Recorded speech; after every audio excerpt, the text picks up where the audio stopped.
સાહેબ અડધી રાતનો મજર ભાગેલો સાવરકુંડલાની વચ્ચે નાવલીની બાજુમાં લઈ જોગીદાસ ખુમાણને નીકળવું છે. બારવટું ચાલે છે ભાવનગર સામે. સાહેબ અમુક વાતો એવી છે કે બારવટિયાને વખાણવો કે રાજાને વખાણવા. બારવટું ભાવનગર મહારાજ સામે પાકા જોગીદાસ ખુમાણના દીકરા બા સાહેબ એ પાછા ભાવનગર રહીને.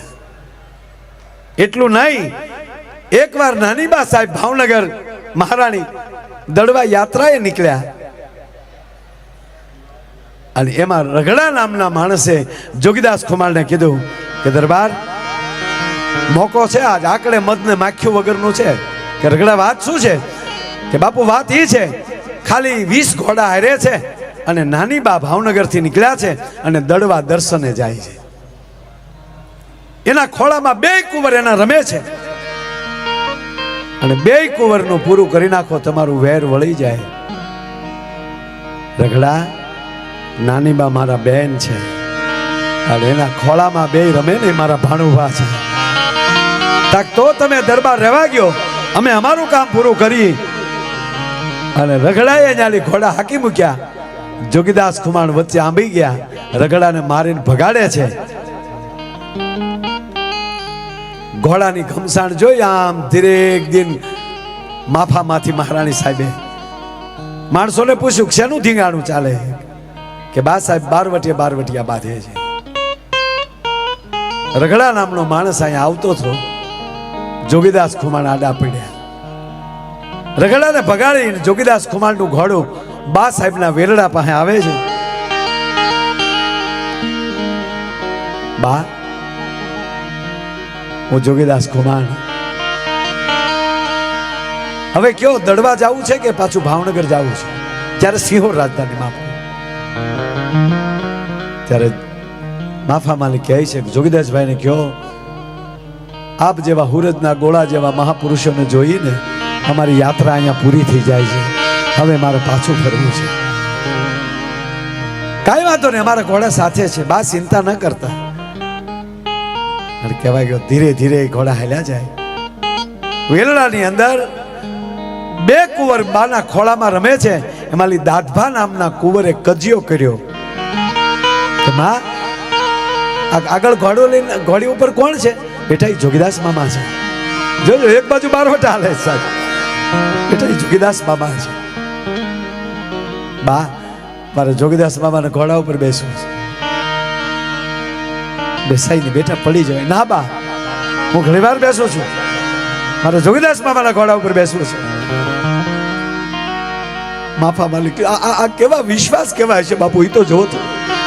માફા વાલી મહારાણી સાહેબ એટલું બોલ્યા, ગાડું ઊભું રાખો. અને જોગીદાસભાઈને કયો ઊભા રે, દાદભા કજિયા ચડ્યા છે, એને ઘોડે બેસવું છે.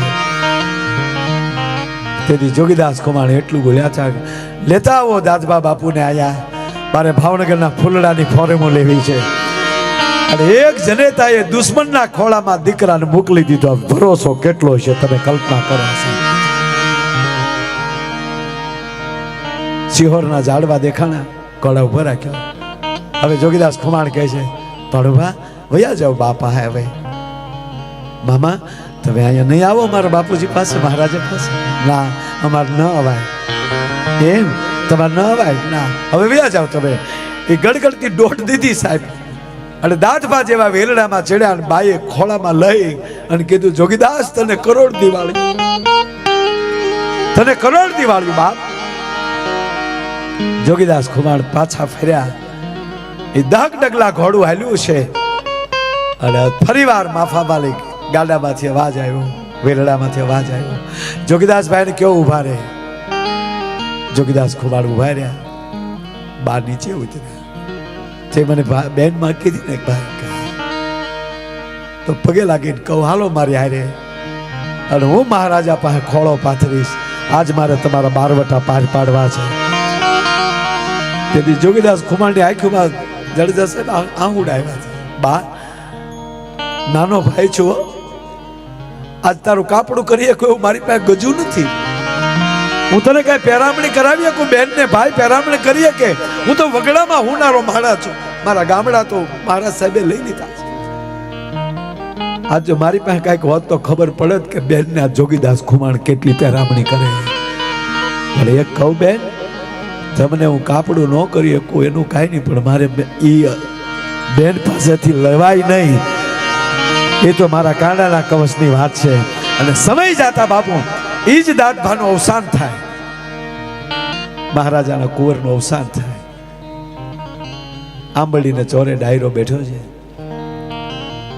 જોગીદાસ ખુમાણ આવે છે, એમના પિતા હાદા ખુમાણને કહે છે, બાપુ જય નારાયણભાઈ, કેમ આજ ગામમાં આવ્યા? બાપુ તમારે રજા લેવા આવ્યો. શેની રજા? મારે ભાવનગર જવું છે. બસ બેટા, કાંડાના પાણી ઉતરી ગયા? કે કાંડાના પાણી નથી ઉતર્યા બાપુ, ખોટકાના કામે જવું છે. શેનો ખોટકો? મહારાજાના કુંવર દાદભા બાપુનો અવસાન થયું છે. જોજો જોગીદાસ જાઓ એમાં વાંધો નહીં, ધ્યાન રાખજો. કારણ કે ધ્યાન રાખે મુરલીધર મહારાજ, ધ્યાન રાખે હુરજ નારાયણ, પણ વ્યવહારે ન જાવ તો મારી ધરતી લાજે. અને સાહેબ નીલમબાગમાં ટોળે ટોળા માણસોને આવતા હતા. જે સમાજના માણસો આવતા હતા એના મોભીઓ ઊભા થઈ એને આશ્વાસન આપતા હતા. અને 50-60 નું એક ટોળું આવતું હતું, એમાં જોગીદાસ અંદર પ્રવેશ કરી ગયા. રોણું કરતા કરતા એ ડાયરો માથે ફાળિયા લઈ લઈને હાલ્યા આવતા હતા. ત્યારે કહેવાય ગયો એ 18 પાદરનો ધણી ઊભો થયો છે. હા બાપુ ના, 50 જણાના વચ્ચે જ આ જોગીદાસ ખુમાણા બેહી જાય ને, માથે હાથ મૂકે પછી માણા ઊભા થાય. એ જેવા બેહી ગયા બેઠા હતા ને એની માથે હાથ મૂકી, માથે ઓઢેલું હતું મોઢા ઉપર, સતા ભાવેણા ઠાકોરે એની માથે હાથ મૂકી અને એટલું કીધું, જોગીદાસ સાના રહ્યો બાપ, મારા નાથની જે મરજી હતું એવું થયું. ત્યારે જોગીદાસ ખુમાણે એટલું બોલ્યા, બાપુ મને ઓળખી ગયા તમે? તેથી ભાવનગર દરબાર એટલું બોલ્યા છે, 1000 પડકારામાં તારો પડકારો ઓળખી જતો હોવ તો 50 રોણામાં તારું રોણું ન ઓળખી જોગીદાસ નું છે. એ જ ભાવેણાના ભાયા લાઠી, એ જેદી સોમનાથની સખાતે આવે અમીરજી કહે છે. આપ જાણીએ છીએ સોમનાથને માથું અર્પણ કર્યું, પણ એક નાની એવી ઘટનાની આજ હું વાત ન કરું તો હું નગુનો કહેવાવ સાહેબ. હાલનું ઉનાથી ઉત્તર દિશામાં જાઓ એટલે ગીરગઢડા આવે, અને ગીરગઢડાથી થોડાક ઉગમણા જાઓ એટલે દોણેશ્વર આવે. દોણેશ્વરની બાજુનું એક નાનું એવું નેહડું, એક નાનું ઝૂંપડું, ઝૂંપડામાં બરોબર બપોરનું ટાણું, એક માં રોટલા કરે છે. બાપુ સાંભળજો વાત, એક માં રોટલા કરે છે. બપોરનું ટાણું છે, જે એક રોટલો તાવડીમાં છે, એક લોટનો પીંડો જે હાથમાં છે, અને એમાં 7 વર્ષનો એનો દીકરો, એકનો એક દીકરો, એ 7 વર્ષના દીકરાના હાથમાં કટાર છે. અને જેમ નાગના બચડાની પૂંછડીએ કે પગ દીધો હોય અને જેમ ફૂફાડો મારે, 7 વર્ષના દીકરાએ હાથમાં કટાર લઈ અને જનેતાની દાઢી હાથ લઈ જઈને એટલું કીધું, માં હું મારા ભેરુડા ભેગો રમું છું ને, મને મેણા મારે છે. તારી માને પૂછ્યા જા તારો બાપ કોણ છે? હજી સુધી અમે તારા બાપને જોયો નથી. તો માં મને આ મેણાનો ઘા લાગે, મને કયો મારો બાપ કોણ છે? જો હવે ન કયો તો આ કટાર ખાઈને મારા પ્રાણ કાઢી નાખે. દીકરાની આંખમાં જ્યાં ઝેર જોયું, તેજ જોયું, તપેલ ત્રાંબા જેવી આંખો થઈ ગયેલી, અને માએ અવળા હાથની ઠપાટ મારી, હાથ ઉપર કટારનો ઘા થયો. લોટનો પીંડો કાથરટમાં નાખી પાણીમાં હાથ ધોતી પોતાના હાડલાને શેડે હાથ લૂસી અને બપોરને ટાણે છોકરાનો હાથ પકડીને એટલું કીધું, તું તારે તારો બાપ જોવે છે ને, હાલ તારા બાપના દર્શન કરાવું. બાપુ કહેવાય દી હાથની ને આ સોમનાથની સામે આવીને ઊભી રહી ગઈ. બપોરે ને હાલી નીકળી હતી, દીકરાનું બાવડું પકડીને છડાપ ડગલા મારતી અને અહીંયા ભગવી ધજા ફડાકા મારતી હતી. એની સામે આંગળી સીધી અને મા એમ કહે છે, બેટા આ ભગવી ધજા ફડાકા મારે ને ઈ તારો બાપ છે. ત્યારે દીકરો કહે છે, માં માફ કરજે, એ મારા એકનો બાપ નથી, આખા જગતનો બાપ છે. માં વાતને છુપાવ નહીં, તું તારા દીકરાના સોગંદ, એ આખા જગતનો બાપ છે, હું મારા બાપનું પૂછું છું. ત્યારે માં એટલું બોલી કે આ જગત આખાનો બાપ છે તો તને ખબર છે ને કે હા, એ જગત આખાના બાપને જેદી માથાની જરૂર પડી ને તેથી માથું દિન હાલતો થઈ ગયો છો ને, અને પછી દુશ્મનોનું ધળકટક કાપ્યું છું ને, એ અમીરજી તારો બાપ છે. હાલ એનો પાળિયાના તને દર્શન કરાવું. આ તો તું એને ડગલે પાછો વયો ન જા, તું મારા બુઢાપાની લાકડી છો બેટા. આ તો બાપને સિલે વયો ન જાને એટલે મેં છુપાયું છું. અને દી આચમાને ટાણે સાહેબ એ ઓઢણાથી પાળિયા માથેલી ધૂળ ખખેરતી હતી જગદંબા. અને કવિ દાદને લખવું પડ્યું છે સાહેબ. નાખમાલી એટલા બધા આહુડા પડ્યા ને એ જગદંબાના પાળિયાને આહુડાનો અભિષેક થઈ ગયો હતો સાહેબ. અને કવિ દાદ લખે છે, જમનાજી કે ઓલ્યા ગોમતી જી ના ઓલ્યા નિર્ગંગા મનથી નાવું.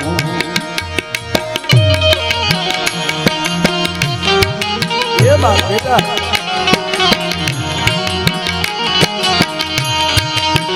यमुना जी के बोल्या गोमती जी ना बोल्या निरगंगा मान फिराऊं.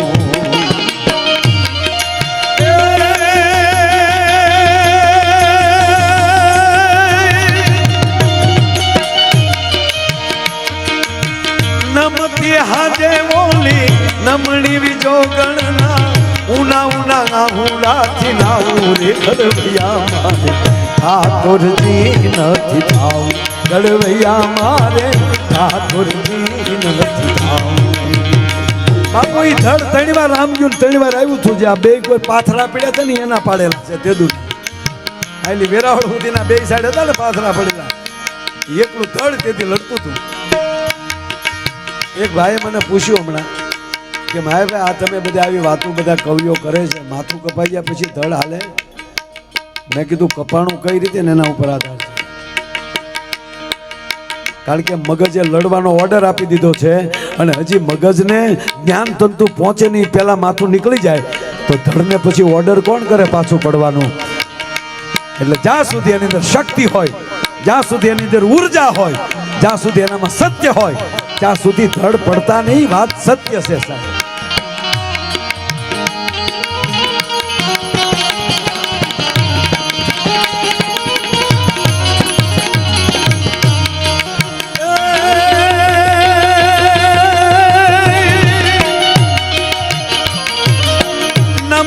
हाजे ओली नमणी विजो गणना उना उना आहुड़ा थी नाऊ रे गड़वैया मारे ठाकुरजी નથી થાવ.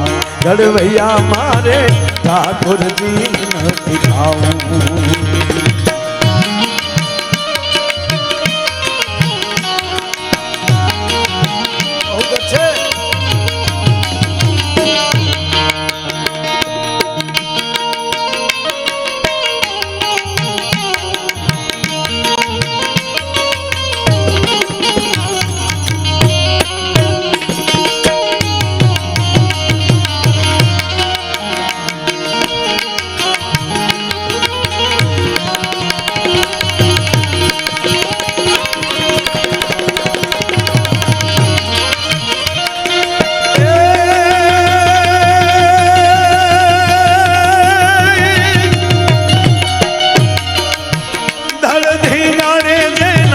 माथा महाने ओल्या धड़धी नाणे देना माथा महाने ओल्या पालियो थईने पूजाऊ रे गड़वैया मारे ठाकुरजी નથી થાવ.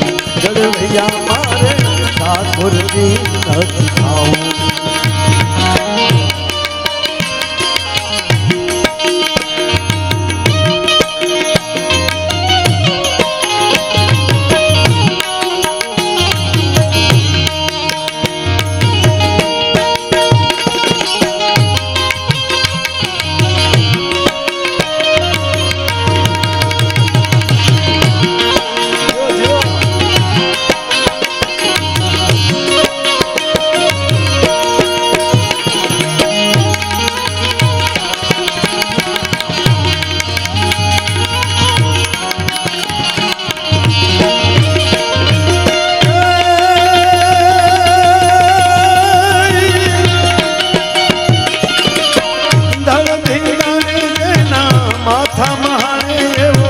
પાળીઓ થઈને પૂજાવું રે ગડવૈયા મારે ઠાકોરજી નથી થાવ. ગડવૈયા